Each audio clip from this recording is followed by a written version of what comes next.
टिहरी रियासत में ना काफ़ी ज़्यादा शराब बनती थी और जो शराब बनाने की कला होती थी उसको कलाल कहा जाता था।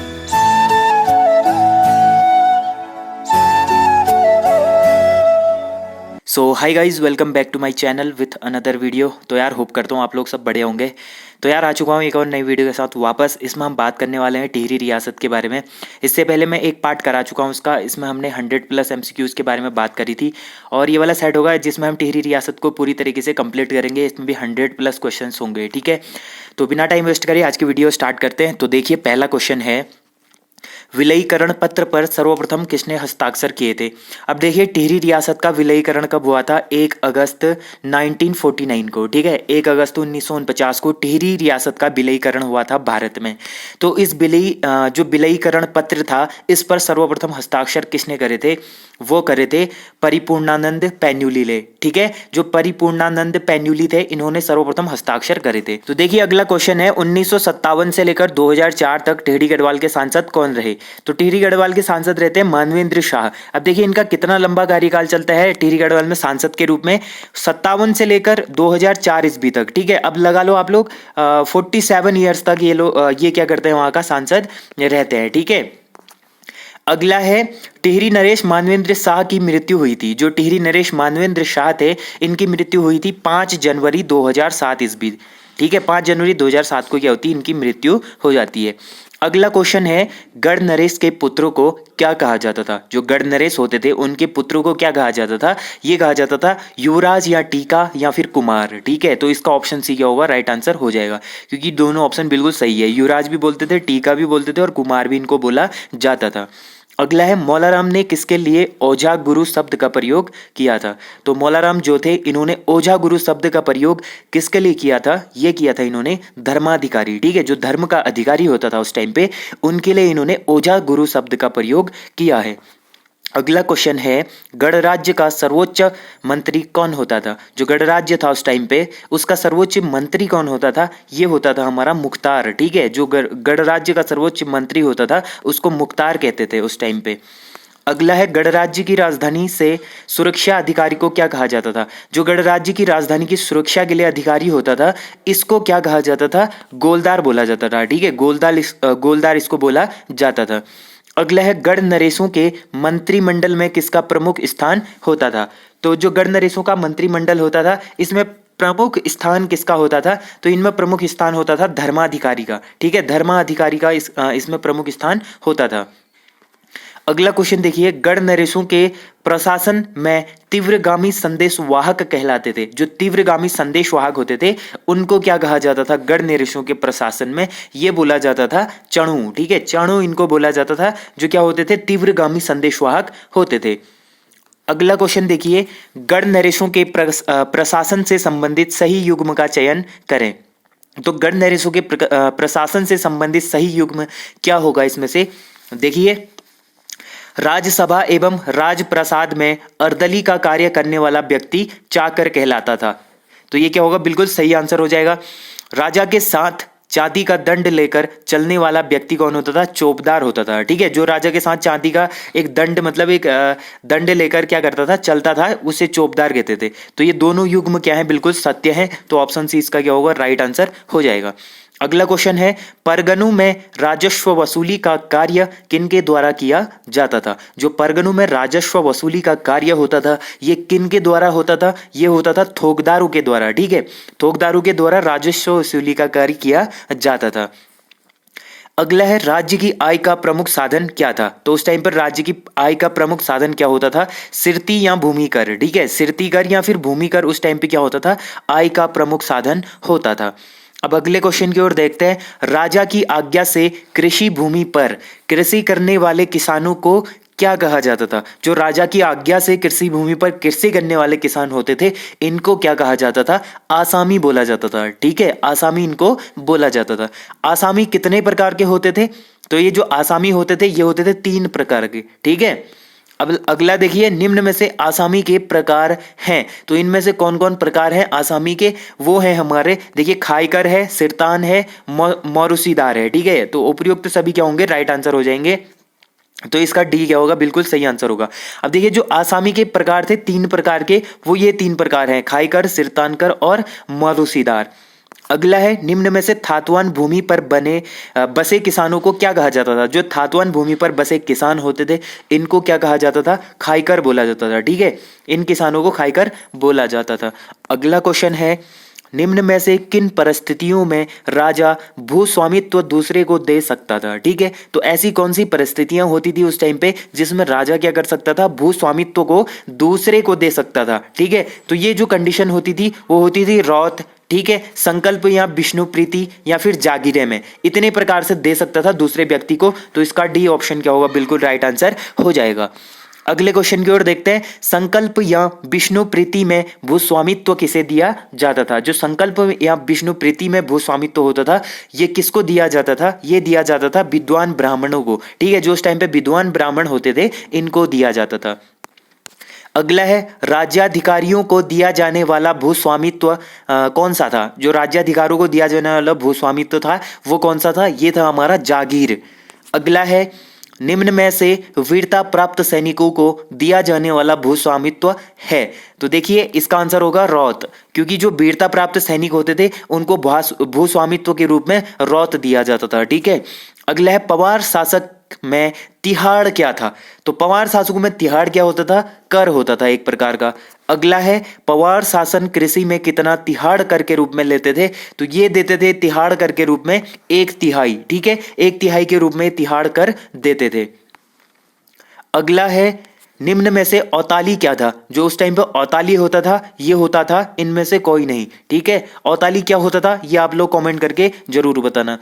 अगला क्वेश्चन है पवार काल में ग्रामीणों को एकत्रित कर थोकदार को कौन सा भेजता था। ठीक है, पवार काल में जो ग्रामीण करों को एकत्रित करके थोकदारों को कौन भेजता था। तो ये जो उस टाइम पे कार्य करता था प्रधान करता था। ठीक है, प्रधान क्या करता था, ग्रामीण में जितने भी कर होते थे उन करों को एकत्रित करके थोकदारों को भेज देता था। ठीक है, अब अगले क्वेश्चन की ओर देखते हैं। तो देखिए आज का अगला क्वेश्चन है हमारा, आय व्यय का कार्य करने वाला अधिकारी क्या कहलाता था। जो आय व्यय का कार्य करने वाला अधिकारी होता था उसको दीवान कहते थे। ठीक है, अगला है निम्न में से कौन सा पद वंशानुगत था। तो इनमें से ऐसा कौन सा पद होता था जो वंशानुगत होता था, ये होता था प्रधान का पद। ठीक है, जो प्रधान का पद होता था वो वंशानुगत होता था। अगर किसी के पिताजी जैसे प्रधान है तो उसका बेटा क्या बनेगा, प्रधान बनेगा। ये वंशानुगत चलते रहेगा।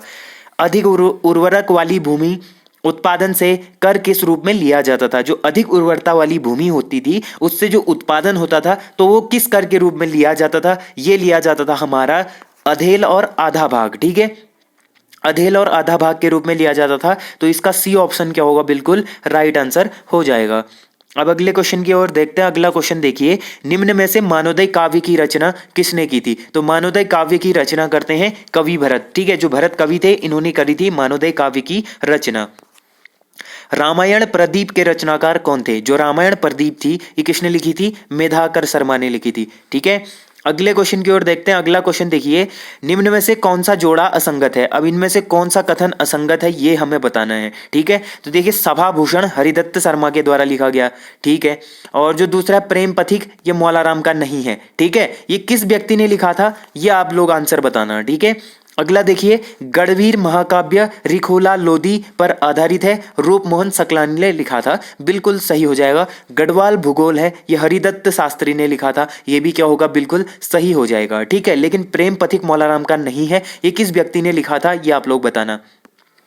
अगला है दिए गए युग्म में से सही युग्म का चयन कीजिए। तो इनमें से देखिए गोरखनाथ एंड द कनफटा योगीज ये जॉर्ज डब्ल्यू विंग्स की है। ठीक है, जॉर्ज डब्ल्यू विंग्स से थे जो इन्होंने लिखी थी गोरखनाथ एंड द कनफटा योगीज।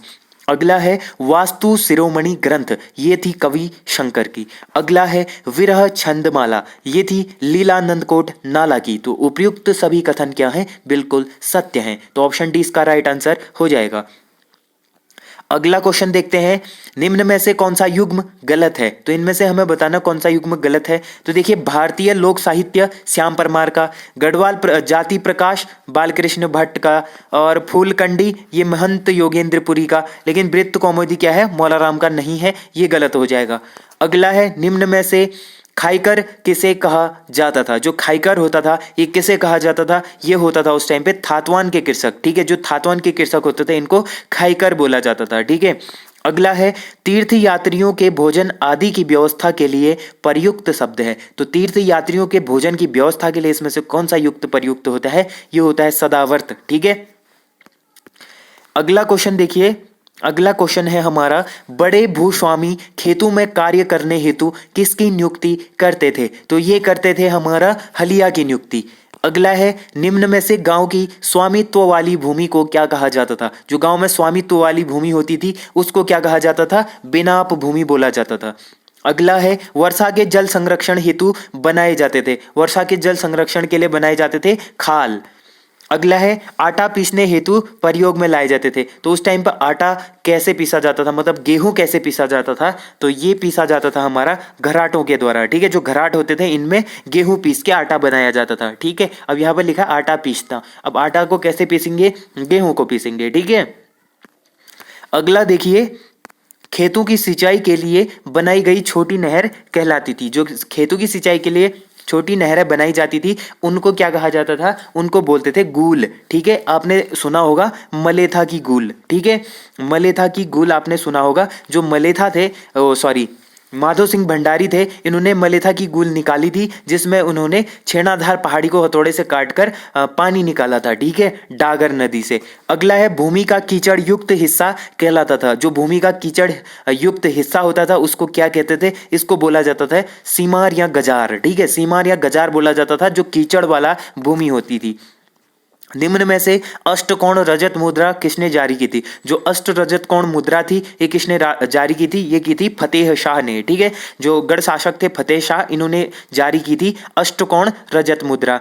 अगला क्वेश्चन है, लद्दाख लद्दाख टकसाल में बनने वाली मुद्रा का नाम है। जो लद्दाख टकसाल में बनने वाली मुद्रा है इसको कहते हैं जऊ, ठीक है। जऊ इसको बोला जाता है। अगला है, कौन सा युग्म सुमेलित है? तो इसमें से बताना कौन सा युग्म सुमेलित है। अब देखिए, भूमिगत जल को एकत्रित करने हेतु नौला बनाया जाता था, बिल्कुल सही है। छोटे जल छिद्र जिन्हें मवेशियों के लिए प्रयोग किए जाते थे उन्हें चुपटौला कहा जाता था, बिल्कुल सही है। बंजर भूमि को खील कहा जाता था, सही है। तो सारे युग्म सही हैं, तो ऑप्शन डी बिल्कुल सही आंसर हो जाएगा। अगला क्वेश्चन देखिए, एक तिमासी बराबर कितना टका होता था? जो एक तिमासी है वो कितने टके के बराबर होता था? ये होता था हमारा 10 टके के बराबर। एक गढ़वाली रुपया कितने टके के बराबर होता था? तो एक गढ़वाली रुपया होता था 40 टके के बराबर। टका एवं तिमासी मुद्रा का प्रचलन किस के समय में बंद हुआ? अब बंद हुआ वाली बात कर रहे हैं तो बंद होता है किसके टाइम पे? ब्रिटिश प्रशासन में, ठीक है। ब्रिटिश प्रशासन में ये बंद कर देते हैं गढ़वाली। अगला है, गढ़वाल जन जागरण का पिता एवं गढ़वाल का महर्षि किसे कहा जाता है? जो गढ़वाल जन जागरण का पिता एवं गढ़वाल का महर्षि किसे कहा जाता है? ये बोला जाता है तारादत्त गैरोला को, ठीक है। जो तारादत्त गैरोला थे इनको बोला जाता है। अब अगले क्वेश्चन की ओर देखते हैं। अगला क्वेश्चन देखिए हमारा, राजस्व का प्रमुख अधिकारी कहलाता था। जो राजस्व का प्रमुख अधिकारी होता था उसको क्या कहते थे? उसको बोला जाता था दफ्तरी, ठीक है। दफ्तरी उसको बोला जाता था। अगला क्वेश्चन है, पंवार वंश में राजा के बाद दूसरा बड़ा पद क्या कहलाता था? जो राजा के बाद दूसरा बड़ा पद होता था उसको कहते थे मुख्तार या वजीर, ठीक है। मुख्तार या वजीर होता था। सेना को वेतन देने वाला अधिकारी कहलाता था। जो सेना को वेतन देता था उसको बख्शी कहते थे, ठीक है। बख्शी क्या होता था? जो सेना के वेतन को देता था। अगला है, किस पुस्तक से खुड़बुड़ा युद्ध के बारे में जानकारी मिलती है? तो ऐसी कौन सी पुस्तक है जिससे खुड़बुड़ा युद्ध के बारे में हमें पता चलता है? तो खुड़बुड़ा युद्ध के बारे में पता चलता है वैली ऑफ दून से, क्योंकि ये दून क्षेत्र के खुड़बुड़ा में हुआ था 1804 ईस्वी में, ठीक है। मई 1804 में क्या हुआ था? खुड़बुड़ा युद्ध हुआ था। 1791 ईस्वी में गोरखों ने किस गढ़ पर अधिकार किया था? तो इन्होंने करा था लंगूरगढ़ पर अधिकार। 1791 में लंगूरगढ़ पर अधिकार करते हैं। 1792 ईस्वी में क्या होता है? लंगूरगढ़ की संधि होती है गोरखाओं और प्रद्युम्न शाह के बीच में। उसके बाद गोरखा वापस नेपाल लौट जाते हैं क्योंकि उस टाइम पे चीन का आक्रमण नेपाल पर हो रहा था, ठीक है। अगला है, निम्न में से पूछी कर किससे लिया जाता था? जो पूछी कर होता था ये किससे लेते थे? ये गाय व भैंसों से लिया जाता था, ठीक है। अगला है कुंजड़ी वन आंदोलन कब हुआ था, ये काफी इंपॉर्टेंट है। कुंजड़ी वन आंदोलन होता है 1903-4 ईस्वी में, ठीक है। 1903 और 1904 में क्या होता है, कुंजड़ी वन आंदोलन होता है। अगला क्वेश्चन है किस व्यक्ति ने श्रीदेव सुमन की हड़ताल को ऐतिहासिक अनशन की संज्ञा दी है। तो श्रीदेव सुमन ने 84 दिन की भूख हड़ताल की थी। इसके पश्चात उनकी मृत्यु हो जाती है जुलाई 1944 ईस्वी में, ठीक है। 1944 जुलाई 1944 में इनकी मृत्यु हो जाती है 84 दिन की भूख हड़ताल के बाद। तो किस व्यक्ति ने श्रीदेव सुमन की हड़ताल को ऐतिहासिक अनशन की संज्ञा दी है, ये दी है शेखर पाठक, एक लेखक है शेखर पाठक, इन्होंने इनको संज्ञा दी है ऐतिहासिक अनशन की। भवानी शाह द्वारा नया भूमि बंदोबस्त कब लागू किया गया था। जो भवानी शाह थे इन्होंने नया भूमि बंदोबस्त कब लागू किया था, ये किया था 1861 ईस्वी में, ठीक है। 1861 में इन्होंने नया भूमि बंदोबस्त लागू किया था। अगला है किस परमार या पंवार शासक को अंग्रेजों द्वारा गढ़वाली फौज का स्थायी लेफ्टिनेंट बनाया गया था। तो कौन सा ऐसा गढ़ शासक था जिसको अंग्रेज शासकों ने क्या करा था, गढ़वाली फौजी का स्थायी लेफ्टिनेंट बनाया था। तो ये बनाया था नरेंद्र शाह को। अगला है शराब बनाने की कला क्या कहलाती थी। जो उस टाइम पे शराब बनाने की कला होती थी इसको क्या कहा जाता था, कलाल कहा जाता था, ठीक है। कलाल बोला जाता था शराब बनाने की कला को, ठीक है। अगला है पंवारकालीन टकसाल कहाँ स्थित थी। जो पंवारकालीन टकसाल थी ये कहाँ पर स्थित थी, ये थी हमारा श्रीनगर में स्थित। अगला है बांस व रिंगाल का काम करने वाले व्यक्ति को कहा जाता था। जो बांस और रिंगाल का कार्य करते थे इनको क्या कहा जाता था, रूढ़िया बोला जाता था, ठीक है। रूढ़िया इनको बोला जाता था। परगना के शासक को क्या कहा जाता था। जो परगना के शासक होते थे इनको क्या कहा जाता था, इनको बोला जाता था थोकदार, ठीक है। थोकदार क्या होते थे, परगने के शासक होते थे उस टाइम पे।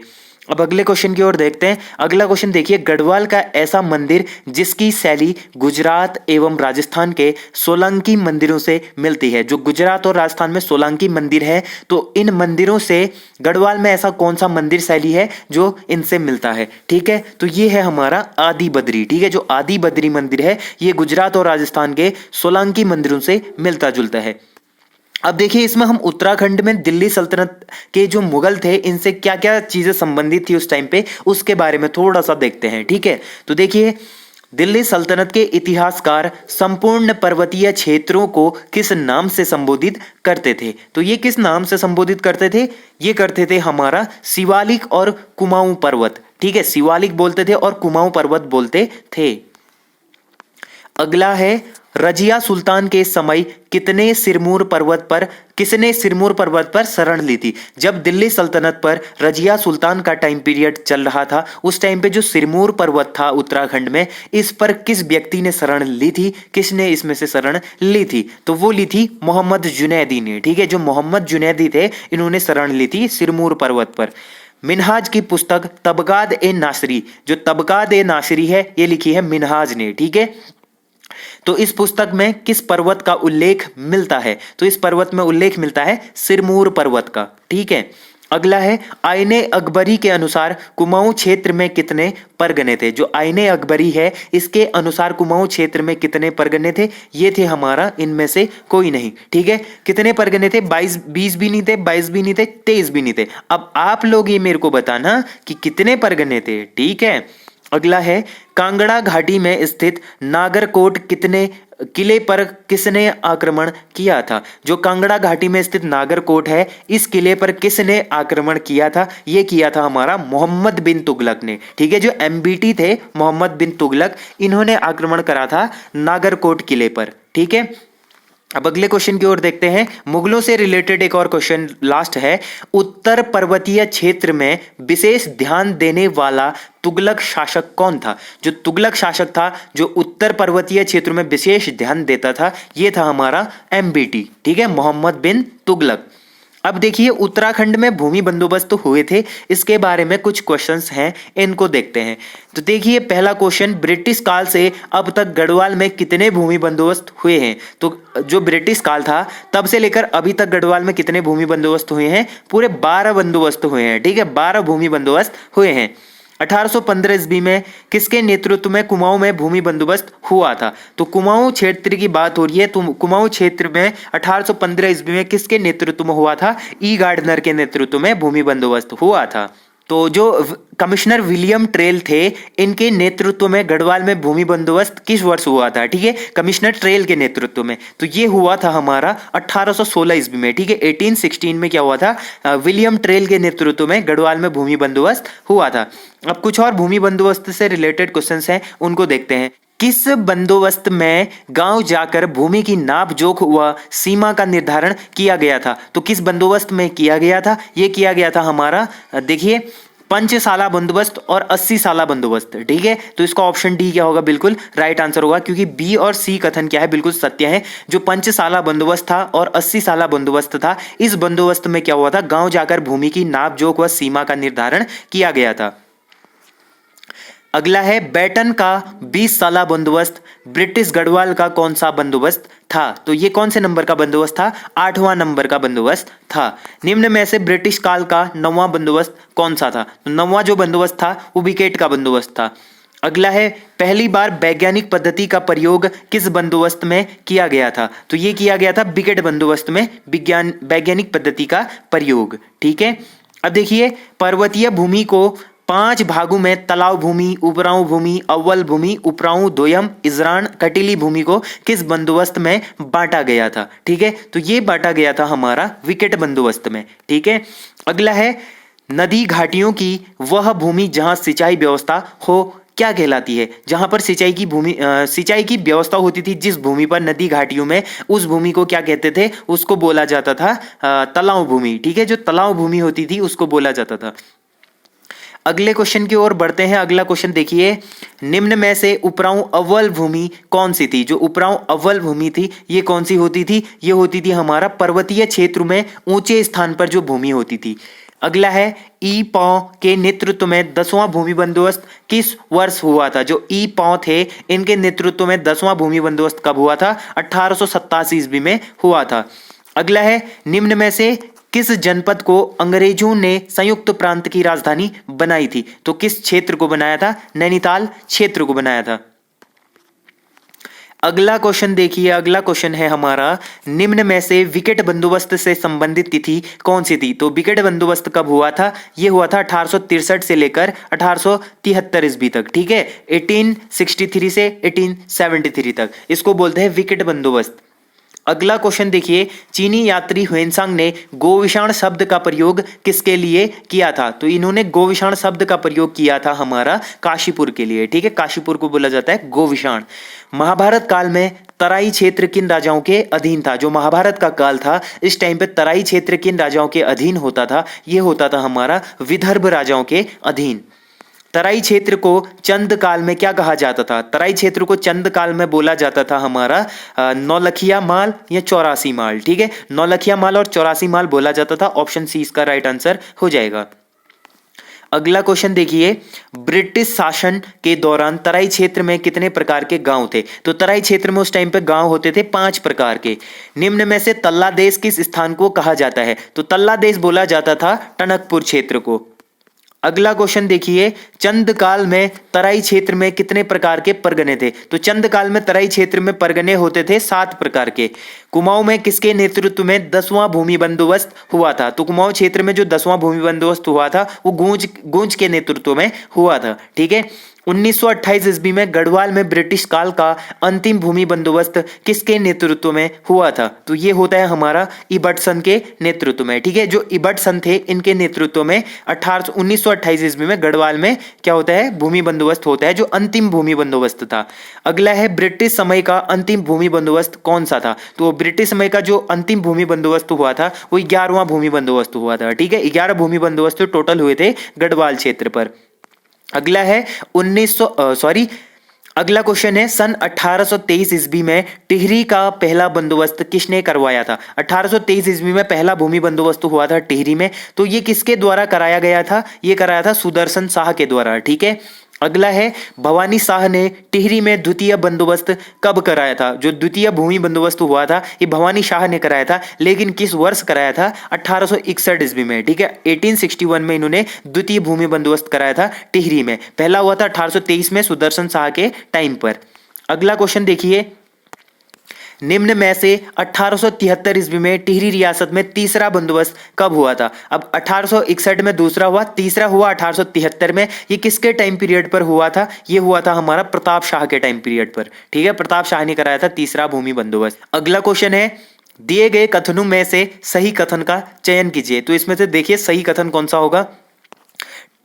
टिहरी में कुल 5 बंदोबस्त हुए, ये बिल्कुल सही है। गढ़वाल में कुल 11 बंदोबस्त हुए, जिसमें से 5 टिहरी में हुए थे। 1903 में चौथा बंदोबस्त कीर्ति शाह ने कराया था, ये भी सही है। 1924 में 5वां अंतिम बंदोबस्त नरेंद्र शाह ने कराया था। जो टिहरी में अंतिम बंदोबस्त हुआ था 1924 में हुआ था, जो नरेंद्र शाह ने कराया था, ये भी बिल्कुल सही है। तो उपयुक्त सभी कथन क्या होंगे? बिल्कुल सही होंगे। ऑप्शन डी राइट आंसर होगा।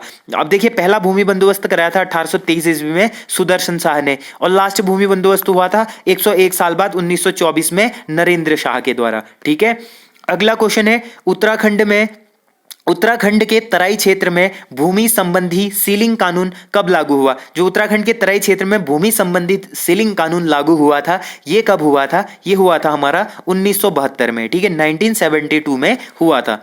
अब देखिए आज का लास्ट क्वेश्चन है, तराई क्षेत्र में कुमाऊं भाबर खेतिहार न्यास निधि की स्थापना कब हुई? जो तराई क्षेत्र है कुमाऊं में भाबर खेतिहार न्यास निधि की स्थापना कब होती है? ये होती है हमारा 1906 ईस्वी में। ठीक है, 1906 में हुई थी।